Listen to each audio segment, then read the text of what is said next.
ఓం నమ శివాయ. శ్రీ మాత్రే నమః. ఓం శ్రీ సాయిరాం. అందరికీ నమస్కారం అండి.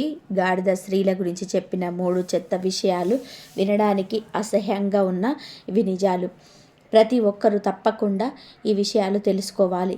గాడిద చెప్పిన ఈ మాటలను వినడం వలన మీ ఇంట్లో ఎప్పుడు సుఖ సంతోషాలు నెలకొంటాయి, తెలివితేటలు పెరుగుతాయి, పేదరికం పోతుంది, ఉన్నది కలుగుతుంది. ఫ్రెండ్స్, గాడిద చెప్పిన ఈ మాటలను వినే ముందు ఈ వీడియోకి ఒక లైక్ కొట్టడం అస్సలు మర్చిపోవద్దు. అదేవిధంగా మా ఛానల్ని కూడా సబ్స్క్రైబ్ చేసుకొని మాకు సపోర్ట్ చేయండి, ఎందుకంటే మాకు మీ సపోర్ట్ చాలా అవసరం. ఇక వీడియోలోకి వస్తే, ఒకసారి ఒక గాడిద మరణించింది. ఆ తర్వాత ఆ గాడిద యమధర్మరాజును చేరుకుంది. అప్పుడు యమధర్మరాజు గాడిదతో, ఓ గాడిద, నువ్వు గాడిదలాగా పుట్టి కూడా ఎప్పుడు ఎవరిని బాధ పెట్టలేదు. ఎంతో కష్టపడ్డావు, నీ యజమానికి విశ్వాసంగా ఉన్నావు. ఇంత విశ్వాసాన్ని మనుషులు కూడా చూపించలేరు. నువ్వు చేసిన పనులకు నేను ఎంతో సంతోషిస్తున్నాను. ఎవరైతే విశ్వాసంతో నీతి నిజాయితీలతో ఉంటారో వారు నాకు చాలా ప్రియమైన వారు అవుతారు. నేను నీకు ఇంకొక అవకాశం ఇవ్వాలని అనుకుంటున్నాను. నేను ఇప్పుడు జన్మలలో సర్వశ్రేష్టమైన మనిషి జన్మను నీకు ప్రసాదిస్తున్నాను. వెళ్ళు, భూలోకానికి వెళ్ళి భూలోకంలో ఉన్న ఆనందాలను అనుభవించు అని యమధర్మరాజు అన్నాడు. ఆ మాటలు విన్న గాడిద ముఖంలో కొంచెం కూడా సంతోషం కనిపించలేదు. అప్పుడు యమధర్మరాజు, నేను నీకు మంచి శరీరాన్ని ఇస్తాను అంటుంటే నీ ముఖంలో ఏ సంతోషం కనిపించటం లేదు, ఎందుకో అని అడుగుతాడు. అప్పుడు ఆ గాడిద యమధర్మరాజుతో ఇలా అంటుంది, యమధర్మరాజా, నేను మనిషిగా పుట్టి ఏం చేయను? మనుషులు తమ కర్తవ్యాలను ఎప్పుడో మర్చిపోయారు. స్త్రీలు పురుషుల్లో విపరీతమైన నీచ బుద్ధి పెరిగిపోయింది అని అంటుంది. అంతేకాదు, మనుషుల్ని చూస్తే నాకు అసహ్యం వేస్తుంది. నాకు అసలు మనిషిగా పుట్టాలని లేదు అని గాడిద అంటుంది. అప్పుడు యమధర్మరాజు, ఓ గాడిద, వేదాలలో చెప్పబడుతున్నటువంటి సర్వశ్రేష్టమైన మానవ జన్మ పొందడం కోసం స్వర్గలోకంలో ఉన్న దేవతలు కూడా ఎదురు చూస్తూ ఉంటారు. కానీ నువ్వేమో మానవ జన్మ వద్దంటున్నావు. నువ్వు ఏం చూసావు? ఏం చూసి మానవ జన్మ వద్దంటున్నావు? మానవ జన్మ గురించి అంతలా ఎందుకు భయపడిపోతున్నావు అని అడుగుతాడు. అప్పుడు గాడిద, ఓ యమధర్మరాజా, నేను చెప్పే విషయాలను వింటే మీరు కూడా మనుషుల విషయంలో భయపడతారు, బాధపడతారు. భూలోకంలోని మనుషులు మనుషులాగా లేరు. భూలోకంలోని మానవులు మేము స్త్రీలమా పురుషులమా అని కూడా మర్చిపోతుంటారు. మనుషులు వారి బాధ్యతలు ఎప్పుడో మర్చిపోయారు. ఆ మనుషులను చూస్తూ ఉంటే అన్నిటికంటే నీచమైన జన్మ మానవ జన్మ అనిపిస్తుంది. యమధర్మరాజా, మీరు కావాలంటే నన్ను వేరే ఏదో ఒక యోనిలోకి పంపించండి, కానీ మనిషి యోనిలోకి పంపకండి. లేదంటే మళ్ళీ నన్ను గాడిదలాగానే భూలోకానికి పంపండి. అంతేకాని మనిషి జన్మ నాకొద్దు అని గాడిద అంటుంది. అప్పుడు యమధుడు, ఓ గాడిద, నువ్వు మనుషులు చేసే ఏ పనులు చూశావు? ఎందుకు నువ్వు మనిషిలాగా జన్మించడానికి ఇంతలా భయపడుతున్నావు, బాధపడుతున్నావు అని అడుగుతాడు. అప్పుడు గాడిద, యమధర్మరాజా, మీకు తెలుసుకోవాలని కోరికగా ఉంటే నేను చెప్తాను వినండి.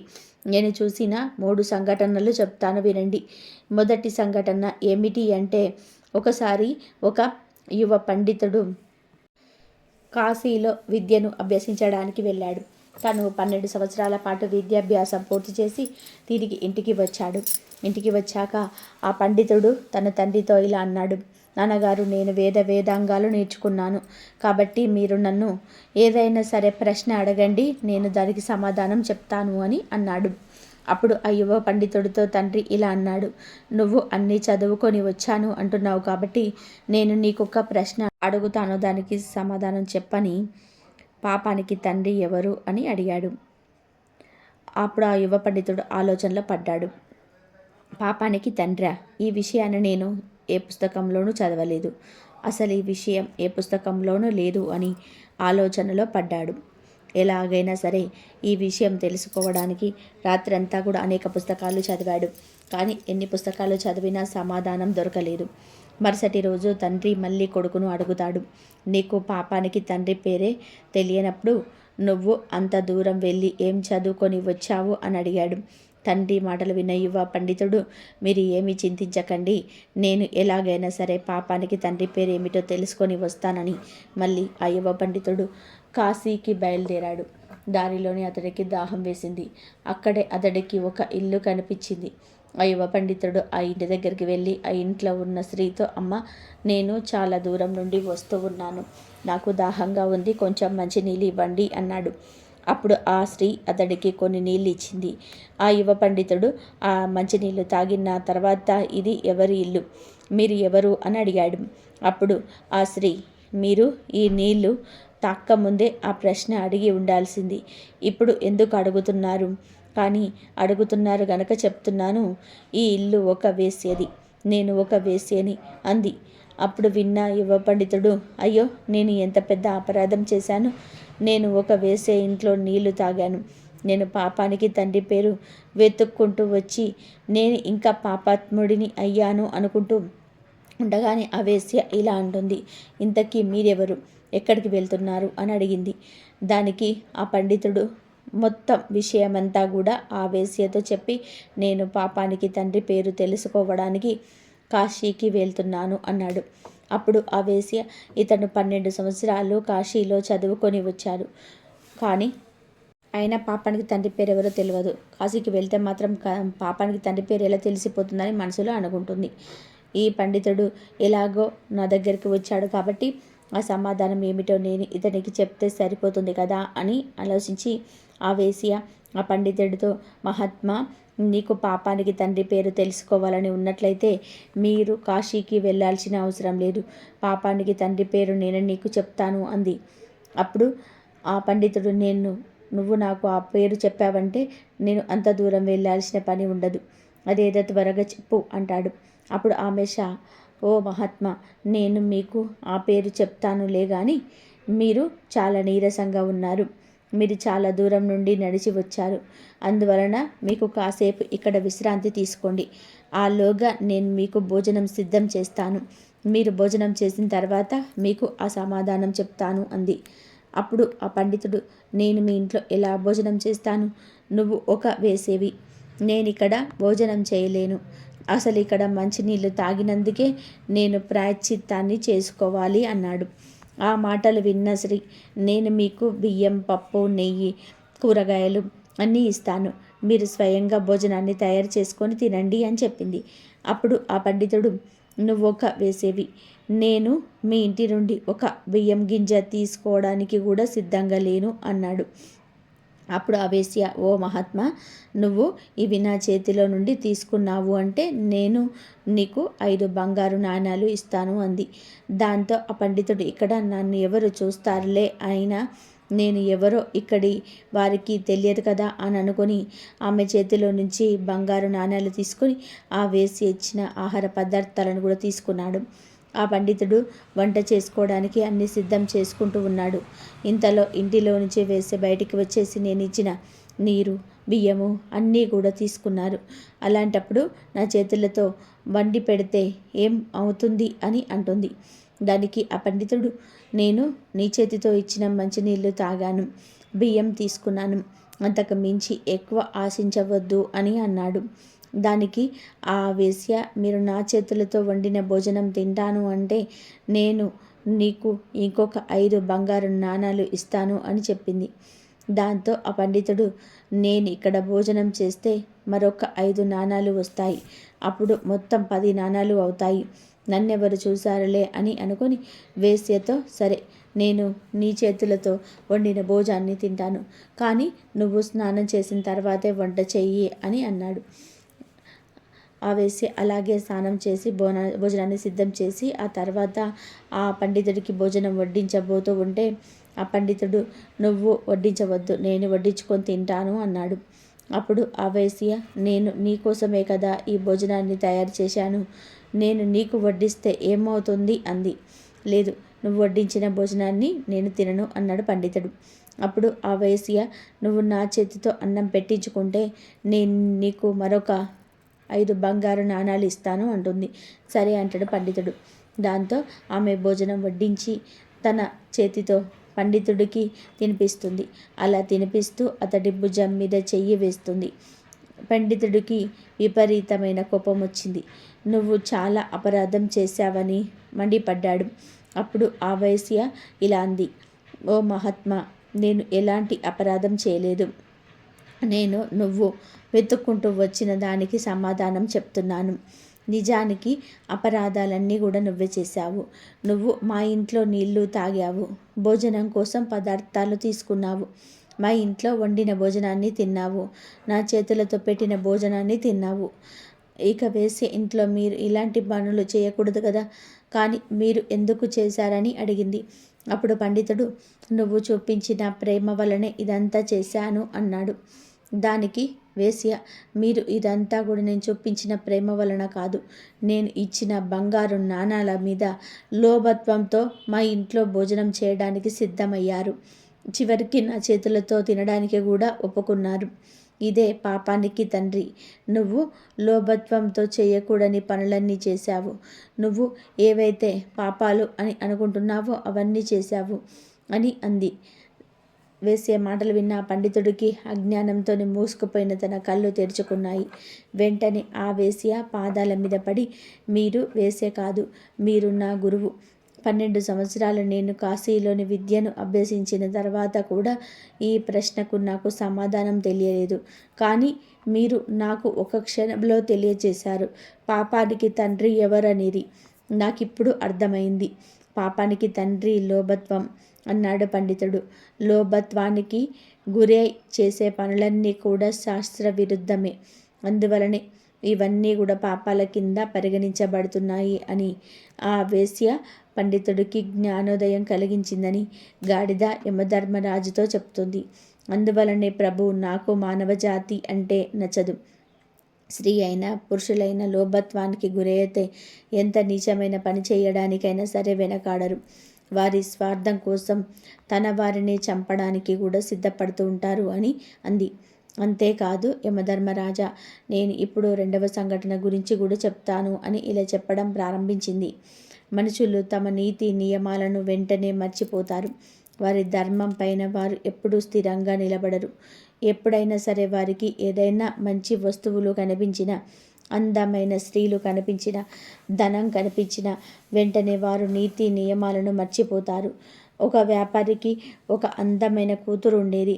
ఆ వ్యాపారి తన కూతురికి వివాహం చేయాలనుకుంటాడు. అప్పుడు ఆ వ్యాపారి ఒక బ్రాహ్మణుడి దగ్గరికి వెళ్ళి, స్వామి, ఒక అందమైన రాజకుమారుని చూసి నాకు కూతురికి వివాహం చేయాలని అనుకుంటున్నాను అని చెప్తాడు. మీరు నా కూతురి యొక్క జాతకం చూసి చెప్పండి అని అన్నాడు.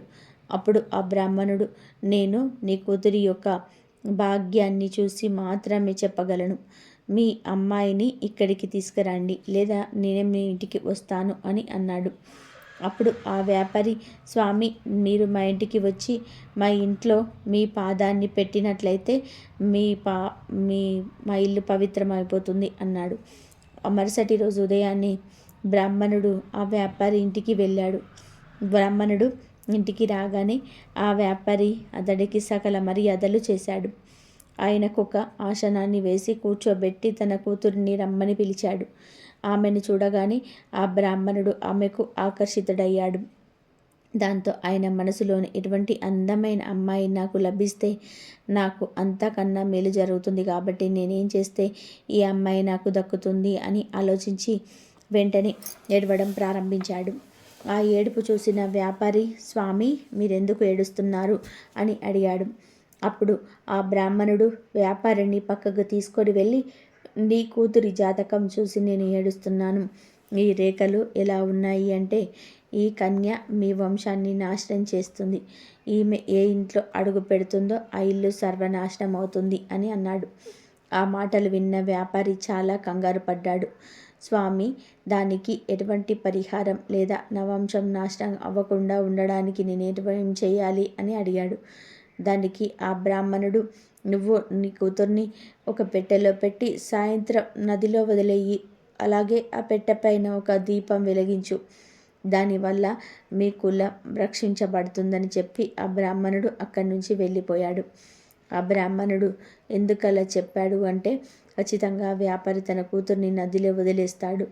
అప్పుడు ఆ పెట్టెను తాను తెచ్చుకొని అందులోని ఆ అందమైన అమ్మాయిని విడిపించానంటే ఆ కన్య నన్ను సొంతమవుతుంది అనుకున్నాడు. ఇక వెంటనే ఆ బ్రాహ్మణుడు నగరానికి దగ్గరలో ఉన్న నది ఒడ్డుకు ముందుగానే వెళ్ళి కూర్చున్నాడు. మరోపక్క ఆ వ్యాపారి చాలా బాధపడుతూ తన కూతుర్ని బ్రాహ్మణుడు చెప్పిన విధానంగా ఒక పెట్టెలో పెట్టి దానిపైన ఒక దీపం ఉంచి నదిలోనే వదిలేశాడు. ఆ పెట్టె ఆ నీళ్ళల్లో తేలుతూ వెళ్తుంది. ఆ బ్రాహ్మణుడు తన 4 శిష్యులను తీసుకొని వెళ్ళి ఆ నదిలో ఒక పెట్టె వస్తుంది, ఆ పెట్టెను తనకు తెచ్చి ఇవ్వమన్నాడు. ఆ వ్యాపారి తన కూతురు నీటిలో వదిలి వెళ్ళిపోయాడు. కానీ అక్కడ ఏం జరిగిందంటే, ఒక రాజకుమారుడు గుర్రం పైన ఆ నది ఒడ్డుకి వేటకు వచ్చాడు. రాజకుమారుడికి గుర్రానికి చాలా దాహం వేయడంతో రాజకుమారుడు ఆ నది నీళ్ళ కోసం వెళ్ళాడు. అనుకోకుండా రాజకుమారుడి యొక్క దృష్టి ఆ పెట్టెపై పడింది. రాజకుమారుడు తన సైనికులతో ఆ పెట్టెను తీయించాడు. ఆ రాజకుమారుడు పెట్టె తలుపు తీసి చూడగానే అందులో చాలా అందమైన అమ్మాయి ఉంది. రాజకుమారుడు ఆ అమ్మాయిని చూడగానే ఆ అమ్మాయి పట్ల ఆకర్షితుడయ్యాడు. రాజకుమారుడు వెంటనే ఆమెను భార్యగా చేసుకున్నాడు. ఆ తర్వాత రాజకుమారుడు అందులో ఒక అడవి పందిని పెట్టి మళ్ళీ దీపాన్ని అలాగే వెలిగించి ఆ పెట్టెను నదిలో వదిలివేశాడు. ఆ పెట్టె కొంచెం దూరంగా వెళ్ళగానే ఆ బ్రాహ్మణుడు తన శిష్యుల సహాయంతోనే ఆ పెట్టెను బయటకు తీయించాడు. ఆ పెట్టెను తీసుకొని తన కుటీరంలోని పెట్టమని చెప్పాడు. ఆ పెట్టిన తర్వాత బయట మంచి గొల్లాలను పెట్టమని చెప్పాడు. తను ఎన్ని కేకలు వేసినా కూడా ఆ గొల్లాన్ని తీయకండి అని చెప్పాడు.